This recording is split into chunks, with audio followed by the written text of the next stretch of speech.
የእግዚአብሔር ቤተሰቦች የክርስቶስ ወዳጆች እንደምን ከረማችሁ እንደምናችሁ እግዚአብሔር አምላክ ረቶኝ አግዞኝ ዛሬ ደግሞ በሌላ ሐሳብ በሌላ ቃል በፊታችሁ ተገኝቻለሁ። እግዚአብሔር አምላካችን ደግሞ በቃሉ አልፎ ይናገረናል፣ ያስተምረናል፣ ይገስጸናል። እስቲ ቃሉን ከማካፈል በፊት አጭር ጸሎት እንጸልይ።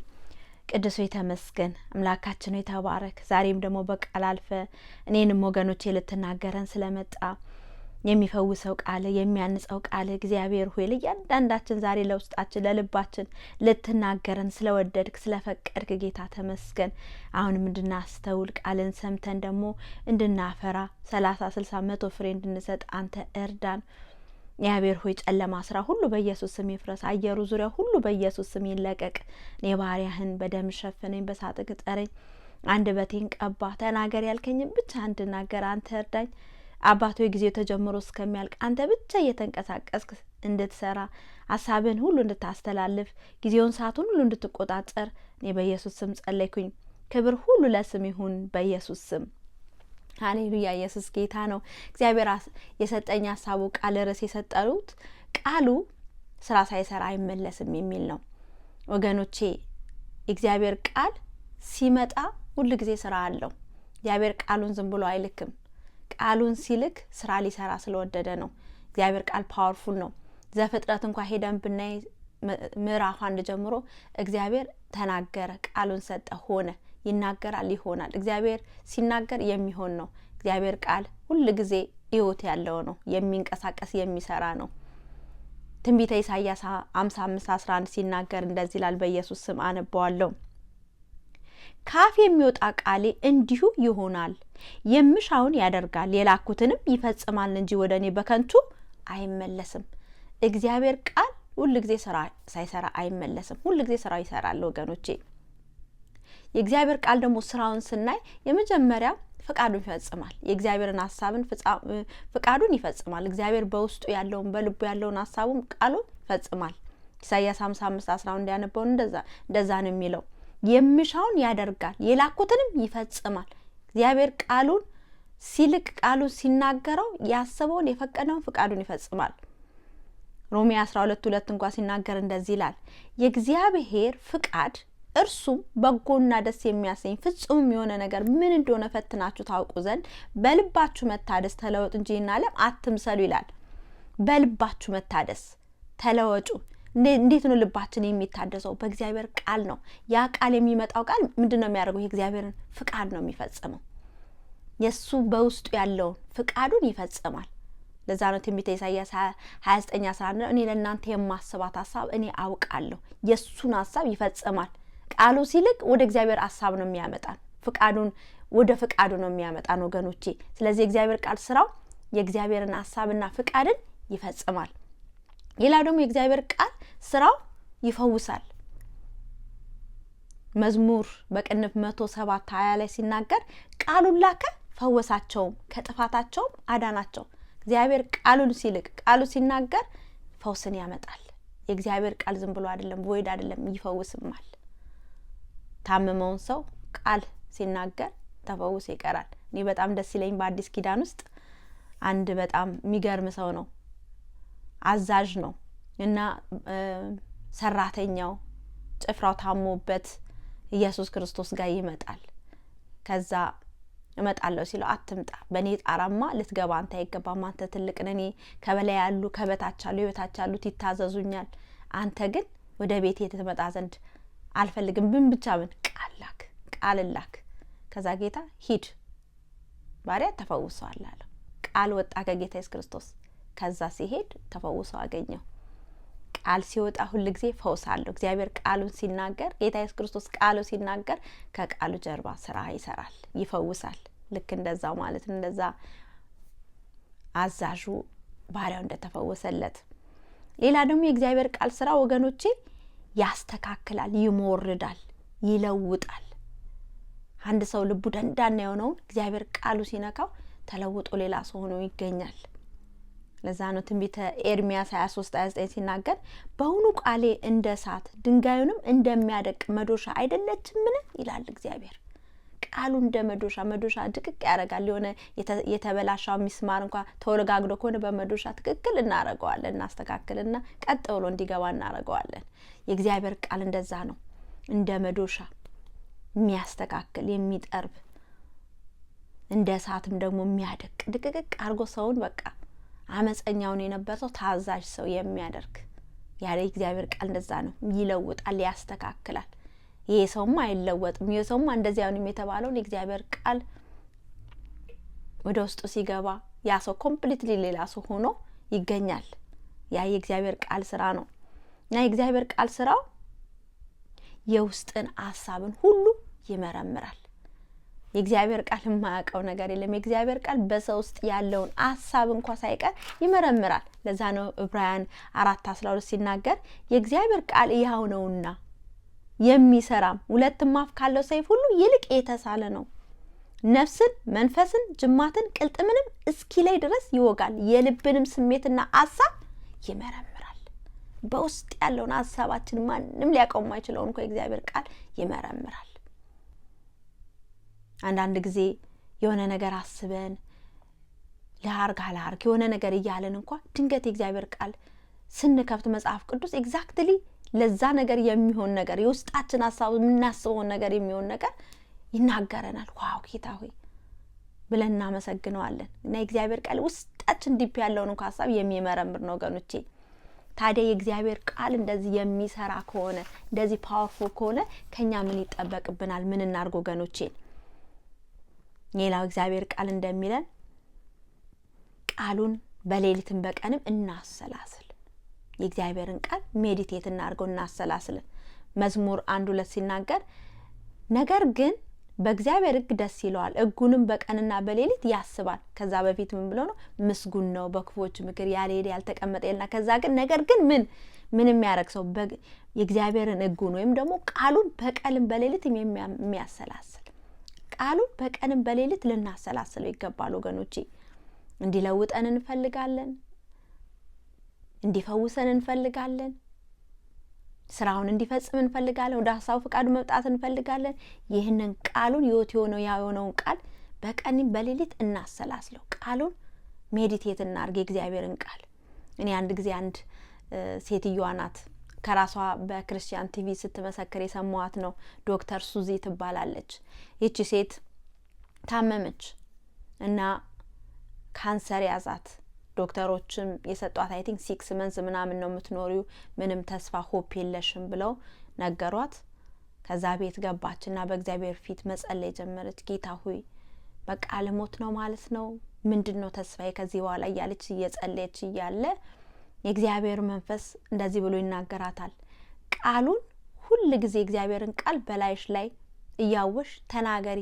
ይህንን ቃሉን የፈውስን ሁሉ ስለ ፈውስ የሚናገር ከመጽሐፍ ቅዱስ ቃል አውጥተሽ ያንን ነገር ልክ መድኃኒት ቢሰጥሽ አሁን ዶክተሮች ይህንን መድኃኒት በቀን 3-2 ውሰዱት፣ የኛል ጊዜ ሰዓት ውሰዱት ቢለን ወስደን ከዛ ባክቴሪያን ቫይረስን በሰውነታችን ካለ ይወጣል ለ10 ቀን ወይ ለ15 ቀን ወረቨር የሚለንን ማለት ነው። ልክ እንደዛ ቃሉን በቀን 3 ጊዜ በቃ ተናገሪ፣ በራሽ ላይ በሁኔታሽ ላይ ተናገሪ። ምክንያቱም ቃሉ ላከፈወሳቸው ምር ቃሉ ይፈውሳል እና ተናገሪ ያላት የእግዚአብሔር መንፈስ። ከዛ እቺ ሴት ጠዋት ስትነሳ ከሰዓት ማታ ልክ እንደ መድኃኒት ኪኒን እንደሚዋጠው ቃሉን በላዩ ላይ በመገረፉ ቁስል እኛም ተፈውሰናል ይላል ቃል። ተፈውሻለሁ እያለች የእግዚአብሔር ቃልን ከመጽሐፍ ቅዱስ ጥቅሶችን አውጥታ በላዩ ላይ ጠዋት ማታ ሜዲቴት እያደረገች ያንን ቃሉን በላዩ ላይ ትናገራለች፣ በእምነት ትናገራለች። ከዛ ስትል አፍተር አይ ዶንት ኖ ወር ይሁን 2 ወር በሽታው ከላዩ ላይ ሄደዋል። ሐኪም ቤት ለቼክአፕ ስትሄድ ምን አርገሽ ነው እንደዚህ ልትሆኚ የቻልሽው ብለው ተደነቁ። this is pure miracle ብለው በሽታው ከሰውነቷ ላይ ወጣ። ሄልዚ ሆና ነው እንግዲህ ከብዙ አመት በኋላ ሆና ነው መጽሐፍ ጽፋ ቃለ መጠይቅ ሲደረግላት የሰማዋት እቺ ሴትዮዋ ዶክተር ሱዚ ማለት ነው። እና የእግዚአብሔር ቃል በቀንም በሌሊት ሜዲቴት ልናሰላስለው ልንናገረው ይገባል ወገኖቼ። በተናገርነው ቁጥር ሜዲቴት ባረግነው ቁጥር እምነት ይሆንልናል። እምነት የሚመጣው ከምንድነው? ከመስማት። መስማትም ደግሞ ከእግዚአብሔር ቃል ነው። ያ ቃሉ ሲናገር እምነታችን ውስጥ ያለው ያድጋል፣ ፈውስ የሚያስፈልገን ከሆነ እንደሚፈውሰን በቃ ያመንን እንመጣለን። ያመንነው ደግሞ እናገኛለን ወገኖቼ። ነገራችን የሚቀየር ነገር የማይመስለን እንኳን ስንናገር ነገሩን ይቀየራል። እግዚአብሔር ሐሳብ በሕይወታችን ይፈጸማል። ከዛ ሌላ ደግሞ ምን እናድርግ ወገኖቼ? ቃሉ የሚለንን እናድርግ፣ እንታዘዝ። አንዳንድ ጊዜ እግዚአብሔር ቃል እንደዚህ አድርጉ ብሎ እየተናገረን ማናደርግ ከሆነ ምን ዋጋ አለው? ቃሉን ብቻ ማወቅ መታዘዝ ያስፈልጋል ወገኖቼ። የማቴዎስ ወንጌል ምዕራፍ 7 24 እና 25 ላይ ጌታ ኢየሱስ ክርስቶስ ነው የሚናገረው። እንደዚህ ይላል፣ ስለዚህን ቃሌን ሰምቶ የሚያደርገው ሁሉ ቤቱን በአለት ላይ የሰራ ልባምን ሰው ይመስላል። ዝናብም ወረደ፣ ጎርፍም መጣ፣ ነፋስም ነፈሰ፣ ያንን ቤት ገፋው፣ በአለት ላይም ስለተመሰረተ አልወደቀም እያለ ይናገራል። ቃሉን ሰምቶ የሚያደርገው እግዚአብሔር ቃሉን ሲልክ ሰምቶ ስናደርገው እንደዛ ነው የሚለው። ቤታችን በአለት ላይ እንደሰራ ልባም ሰው ነው የምንመስለው። በአለት ላይ ደግሞ የተሰራ ቤት ደግሞ ንፋስም ወጀብም ማንኛውም ሲመጣ አይወድቅም። እኛም እንደዛ ነው። ቃሉን ሰምተን የምናደርግ ከሆነ በማንኛውም ሁኔታ ውስጥ ማለፍ እንችላለን። ሰዎች ተንገዳግደው ችግር ሲመጣ ሲወድቁ እኛ ግን አንወድቅም። ምክንያቱም በአለት በጠንካራ መሰረት ላይ ነው የተመሰረትነው ወገኖቼ። ቃሉን ሰምተን ስናደርገው ቃሉን መስማት ብቻ አድራጊዎች ልንሆን ይገባል ወገኖቼ። ሌላ ደግሞ ምን እናርግ? የሆነው ቃሉን ምን እናርግ? ቃሉን ስንሰማ ልባችን እልከኛ እናድርግ ወገኖቼ። ዕብራውያን መጽሐፍ 4:7 ሲናገር ዛሬ ድምጹን ብትሰሙት ልባችሁን እልከኛ አታድርጉ፣ በፊት እንደተባለ ይህን ከሚያህል ዘመን በኋላ በዳዊት ሲናገር ዛሬ ብሎ አንድ ቀን እንደገና ይቀጥራል እያለ ይናገራል። ዛሬ ድምጹን ብትሰሙት፣ ዛሬ እግዚአብሔርን ቃልን ብትሰሙ፣ እግዚአብሔርን ድምጹ ምንድነው? ቃሉ ነው። እንደዚህ ብሎ የሚናገረው ቃሉ ነው። ድምጹን ብትሰሙት ልባችሁን እልከኛ አታድርጉ። ልባችን ለመሰራት ፈቃደኞች መሆን አለብን ወገኖቼ። ጌታ ሲናገረን ቃሉን ሲልክ እኛም ሪስፖንስ ልንሰጥ ይገባል። እልከኛ እናድርግ ነው ብለን እግዚአብሔር ሬዚስት አናርግ። በቃ ፍቃዳችንን ለእግዚአብሔር እንስጥ። እግዚአብሔር ከኛ አንድ ነገር ይፈልጋል፣ ፍቃድን። ይብን ጌታ ኢየሱስ ክርስቶስ ብዙ ጊዜ ከመፈወሱ በፊት እንዲህ ነው የሚላቸው፣ ምን እንዳደርግልህ ትወዳለህ? ምን እንዳደርግልሽ ትወጃለሽ? ይጠይቃል ፍቃዳችንን። ልባችንን እልከኛ ግን ከሆነ ጌታ ሊያደርግልን እንኳን በቃሉ ሊሰራ እንኳን መጥቶ እልከኛ ከሆነን ነገሮቻችን ላይከናወኑልን ይችላል ወገኖቼ። ስለዚህ እግዚአብሔር ቃሉን በሕይወታችን ላይ እንዲሰራ ከፈለግን፣ ስራ ሳይሰራ እንዳይመለስ ከፈለግን ልባችን ሁሉ ጊዜ ቴንደር እናርገው፣ እልከኛ አንሆን ወገኖቼ። ስለዚህ ጌታ ዛሬ የሚናገረን ያ ነው። ቃሉን ሲመጣ ስራ ሳይሰራ አይመለስም። ፍቃዱን ይፈጽማል፣ ይፈውሳል፣ ያስተካክላል፣ ይሞርዳል፣ ይለውጣል። በውስጥ ያለውን ሀሳባችንን ሁሉ ፈትሾ ይመረምራል፣ ያውቃል። ከኛ ደግሞ የሚጠበቅብን ቃሉን ማሰላሰል፣ ቃሉን መታዘዝ፣ ልባችን ደግሞ እልከኛ ለማድረግ ነው። ኢየሱስ ጌታ ነው። እንግዲህ ጌታ የሰጠኝ ሀሳቡ ቃሉ ይሄ ነው። እስቲ በቃሉ ላይ ተመስርተን እንጸልያለን። ከዛ ደግሞ እግዚአብሔር አምላክ ደግሞ ፈውስን ይልካል። ቃሉን ላከፈወሳቸው ማለት የሚፈውሰው ቃሉ ደግሞ ይልክልናል። ለሚያመን ሰዎች ደግሞ እጃችን በኢየሱስ ብላችን በጫንበት ቦታ ላይ ፈውስን ያመጣል። ሃሌሉያ። ቅዱስ ሆይ ተባረክ። ስለመጣውና ቅዱስ ቃል ተመስገን። እግዚአብሔር ሆይ ቃል የሚሰራ ነው፣ ዛሬም ይሰራል። ጌታ ሆይ ያው ነው፣ ሁለት አፍ ካለው ሰይፍ የተሳለ ነው። ጌታ ሆይ ውስጥን ሀሳብን ሁሉ ይመረምራል። ካንተ ቃል የሚያመልጥ አንዳች ነገር የለም። ዛሬ በጌታ በኢየሱስ ስም የመጣው ቃል እኔንም ወገኖቼ መርምሮ መነቀል ያለበት እንዲነቅል፣ መተከል ያለበት እንዲተክል፣ መስተካከል ያለበት እንዲስተካከል፣ እግዚአብሔር ሆይ አቅም ለሚያስፈልገን፣ ኃይል ለሚያስፈልገን በኃይል ደግሞ መታጠቅ እንዲሆንልን እግዚአብሔር ሐዋርያቶች ደቀ መዛሙርት እምነትን ጨምርልን እንዳለን ዛሬ ጌታ እምነት ደግሞ የሚመጣው በመስማት ነው። መስማትም ደግሞ በእግዚአብሔር ቃል ነው። ዛሬ ቃልን ሰምተናል። በእምነት ተዋህዶ ጌታ ሆይ ስራ እንዲሰራ እግዚአብሔር በሕይወታችን ላይ አዲስ ነገር እንዲያደርግ እኔ በኢየሱስ ስም ጸለይኩኝ። ሬካ ፓስኬ ፓራካላማዲያ ሬላ ማሲማስኬ ፓራካላማዲያ እግዚአብሔር መንፈስ አሁን እያለፍክ እንድትሰራ ፈውስ ለሚያስፈልጋቸው ወገኖቼ አሁን እንዲፈወሱ በመገረፉ ቁስል እኛም ተፈወስን እንደሚለው ያውቃል። አሁን ከዚህ ሰዓት ጀምሮ የሚያማቸው እግዚአብሔር ማንኛውም በሽታ ትንሽም ትልቅ ሁሉ ለአንተ ቀላል ነው።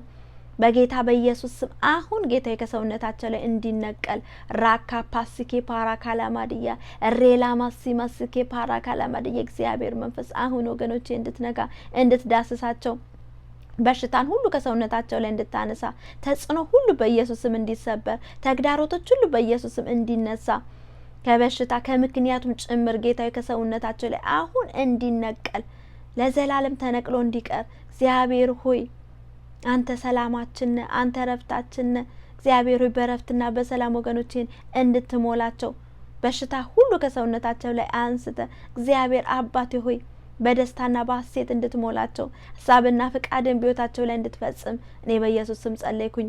እግዚአብሔር ስለመጣ ፈውስ ተመስገን። ስለመጣ ያው ቃል ተባረክ። ክብር ሁሉ ለስም ይሁን በኢየሱስ ስም ሃሌሉያ። እንግዲህ አንድ ጥሪ ደግሞ ሳላቀርብ ፕሮግራሜን አልጨርስም። ጌታ ኢየሱስ ክርስቶስን ጌታዬ አዳኜ አምላኬ አድርጌ እቀበላለሁ ለምንል ዛሬ ድምጹ ሲሰሙ ልባችሁን ልከኛ አታድርጉ ይላል። ዛሬ ልባችንን ልከኛ እናድርግ ወገኖቼ። ለሱ ሕይወታችንን ኮምፕሊትሊ እንስጠው። ከዛ ጌታ ኢየሱስ ክርስቶስ በሕይወታችን ያስደንቀናል። መጀመሪያ የምናገኘው የዘላለም ሕይወት ነው። የክርስቶስን ሕይወት እናገኛለን። ለተቀበሉት በስሙ ለሚያምኑት ለነሱ የእግዚአብሔር ልጆች ይሆኑ ስልጣንን ሰጣቸው። የእግዚአብሔር ልጆች እንሆናለን። ልጆች ደግሞ ከሆነን ወራሾች ነን። የአምላካችን የሆነ ሁሉ የኛ ይሆናል። ኢየሱስ ጌታ ነው። ከሞት ወደ ሕይወት ነው የምንሻገረው። የዘላለም ሕይወት የክርስቶስ ሕይወትን ይኖረናል ወገኖቼ። ከዚህ የበለጠ ምን እንፈልጋለን? የእግዚአብሔር ልጆች መሆንን በጣም የሚደንቅ ክብር ነው ወገኖቼ። ስለዚህ ለዚህ ጌታ እጄን እሰጣለሁ ለምንል እኔ የምለውን ደግማችሁ ትላላችሁ ከልባችሁ። ከዛ እኔ ደግሞ ጸልይላችኋለሁ። ሃሌሉያ። ጌታ ሆይ ወደ አንተ መጥቻለሁ።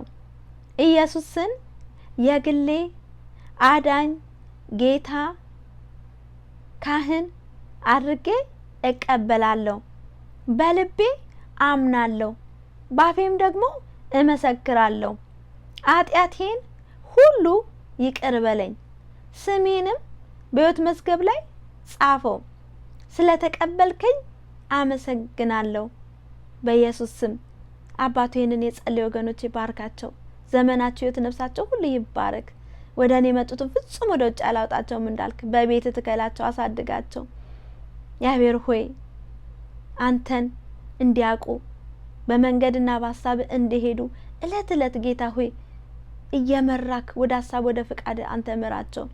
አንተን ወደሚያስከብር ቸርች ወስደ በዛም ደግሞ ጌታ ሕይወታቸውን እንድታቀና አንተን ከሚፈሩ ሰዎች ጋር እንድታገናኛቸው እኔ በኢየሱስ ስም ጸለይኩኝ። እነዚህን ወገኖቼ ላንተ ለተባረክቶች ላንተ አሳልፌ ሰጠው። ባቶ የተመስገን ስለነበረን ጊዜ ሰዓት ሁሉ ተባረክ። ስለሚሰራው ስለ ያው የሆነው ስለ ቃል ጌታ ስለተናገርከን ተባረክ። ኦ ጌታ ሆይ ቃል እንዴት ይጣፍጣል! እንዴት ቃል ግሩም ድንቅ ነው ጌታ ሆይ ስለሰጠን ያው ቅዱስ ቃል አመሰግናለሁ። አባቶ የተመስገን። ለኛ ያለ አላማ ሁሌ ፍቅር ብቻ ስለሆነ ተባረክ። ምንም ዘመናችንን ሕይወት ነፍሳችንን ሳምንቱ ጊዜውን ሁሉ ላንተ አሳልፌ የሰጠው የበቀል ኃይላት ሁሉ በኢየሱስ ስም ይታሰሩ። ወገኖቼን እኔንም ላንተ ለአባብዬ አሳልፌ የሰጠው በኢየሱስ ስም አሜን። እንግዲህ ፕሮግራማችንን ጨርሰናል። ጌታ ተናግሮናል። የእግዚአብሔር ቃል የሚሰራ ነው ወገኖቼ። ዛሬም ይሰራል፣ ነገም ለዘላለም የሚሰራ የእግዚአብሔር ቃል ነው። ኢየሱስ ጌታ ነው። እንግዲህ ጌታ ተናግሮናል፣ አስተምሮናል። በሌላ ጊዜ ደግሞ ጌታ እድሉን ሰጥቶኝ በሕይወት ብኖርና በፊታችሁ በሌላ ሀሳብ በሌላ ቃል ቀርባለሁኝ። ጌታ ኢየሱስ ይወዳቸዋል፣ እኔም ደግሞ ወዳቸዋለሁ። ተባረኩልኝ። አሜን።